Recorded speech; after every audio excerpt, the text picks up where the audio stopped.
Thanks for tuning into this episode of the Human Performance Outliers podcast with Zach Bitter.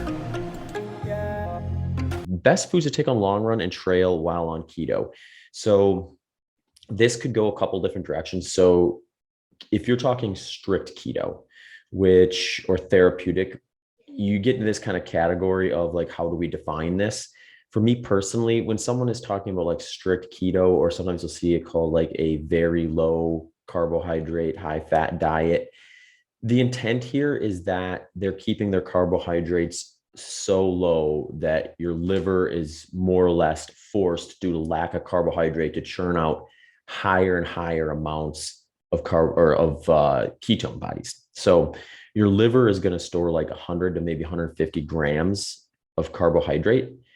So one of the reasons why a lot of strictly calculated ketogenic diets, or very low carbohydrate diets, go 50 grams or less, is it's basically a slam dunk. If you're down at these levels, you're going to force your liver to produce ketones. And the lower you go, the more it's going to do it.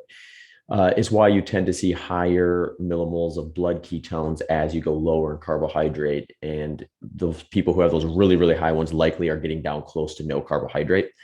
So in a scenario like this, that's going to definitely like drive the conversation a little bit as to what you're going to take out on that long run, because you're basically going to be sticking with fats and proteins at that point. So for a situation like that, if you're going to be like really strict and stick to that specific gram per day, for whatever reason you decide to do that, then things that I still try to like to follow the same process of having some sort of kind of like performance product that's a little easier, that kind of takes into thought what you're actually doing. So they may have like better proportions of ingredients for digestion while you're moving, or electrolytes included and things like that. And then since longer races, I tend to like to have a blend between solid foods and performance products. Practicing what you're going to use for that event itself is going to be a good idea to kind of mix into it. So thinking about like, what is it that you want to have available to you on race day, and then kind of planning accordingly there. So in the sports product world, there's a lot less things available for someone on a strict ketogenic diet, or someone looking for fat and protein outside of like your standard endurance product.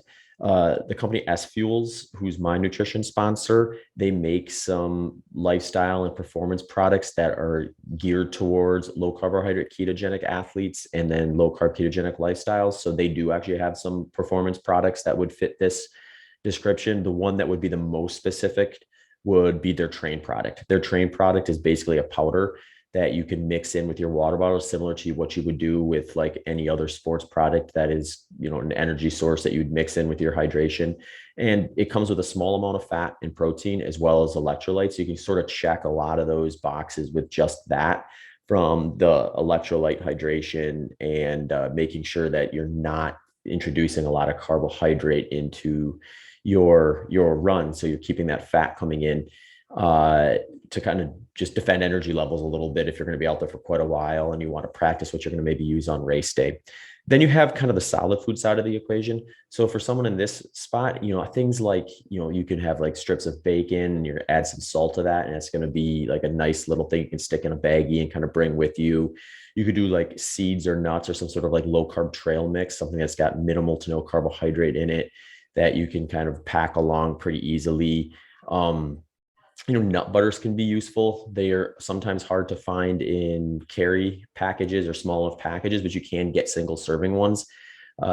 You can also, I think if you go on like Amazon or somewhere, you could order little like soft flasks that are really small, where you could put just a couple ounces of something in. And if you have something like that, what I like to do is, if you're going to go like a nut butter route, take some nut butter and some like extra virgin olive oil or coconut oil or something like that, and mix it up to make it a little more liquidy. And then you can almost make like something that's like a gel consistency that's going to be mostly fat and protein. So you're minimizing or almost eliminating carbohydrate at that point, but still introducing some fuel sources in there. Another option would just be like some like jerky, or maybe even like a biltong, because that's going to give you a little higher fat percentage versus just, some jerkies get pretty lean from that process. And then you're basically just munching on mostly protein at that point, which isn't going to necessarily be all that advantageous for you when you're out there trying to fuel a long run. But yeah, ultimately kind of like playing around with some of those options and finding out what is going to be most convenient and useful for you for whatever event or project you're planning is likely going to be a great spot to start with that. Um, if we take this a little bit of a different angle and assume when the question said while on keto, they were just maybe loosely referring to a lower carbohydrate diet, kind of similar to something that I do, where my carbohydrates are always quite a bit lower than my fat macronutrients. But when I'm in kind of structured training, it's pretty rare that I'm following like a strict ketogenic diet from a gram standpoint where I'm dipping down to like 50 grams or less. Those times I'm usually using that kind of a strategy maybe in the off season versus during the training cycle itself in any meaningful way. So for someone like that who's going to have a little more flexibility in terms of the amount of carbohydrates they have in during the day, a lot of the athletes I work with that take this approach are typically kind of more in the 100 to 150 gram of carbohydrate per day range. They're going to have a little more opportunity to practice like doing a strategy where they're maybe going to defend muscle glycogen a bit more out on that long run, which ultimately is likely going to be valuable for them on race day as they're going to introduce some of those sources to defend muscle glycogen on some of these really long events, even though the intensity is low. If they're burning even a small amount of glycogen over a long period of time, that could catch up with them. So having a small bit of carbohydrate mixed in with their fueling strategy can kind of help keep them on top of that. So for that person, the best food they can take on something like that would just be kind of again like the other one, whatever is going to match what you're going to fuel on race day. So for these type of workouts, for me personally, I'm going again with that sports product and then a solid food option that I'm going to bring with me. I'm going to target around the amount of grams per hour that I'm going to try to hit on race day, which with my conversations with Matt Carpenter on a previous episode, I believe it was episode 162. If you're really interested in low carbohydrate fueling, definitely check out that episode with Matt Carpenter because he has a research lab over in the UK that's really looking into this stuff. Uh, he mentioned like 30 to 45 grams per hour is typically what a lot of the low carb athletes that come through his lab and people he's seen are targeting for some of these longer events. So that fits within the framework of what I do and what I've seen a lot of the clients I work with on low carbohydrate diets target. So just coming up with what you're going to use on for that. And, sometimes that just takes a little playing around since there's just a ton of products out there, options out there that are going to have some component of carbohydrate in it that fit the performance side of things. You have more kind of potential things that you can pick from to try out. For me personally, this is where I'll use the S-Fuels Race Plus product. It usually has 15 to 16 grams of carbohydrate in a packet of that. They blend it with a small amount of fat and protein just to kind of ease the digestion side of things, which can be kind of helpful when you're out there for a long period of time. And like Train, they have an electrolyte component to it. So you can sort of check part of that equation as well while you're kind of using that as a fuel source. So I'm going to be using that during long runs where I'm preparing for the race itself within that kind of gram range that I mentioned before to just, test to see how things are going. And if I'm kind of still where I was at the last time I was in that position preparing and just kind of confirming, is this what I want to do on race day? How am I going to respond to this when I introduce it so that I'm not having a bunch of surprises on race day? Then it comes about picking a solid food option within that gram framework. And this is where it's pretty wide open. Usually what I tell folks is focus on something or some things that aren't super foreign to your diet.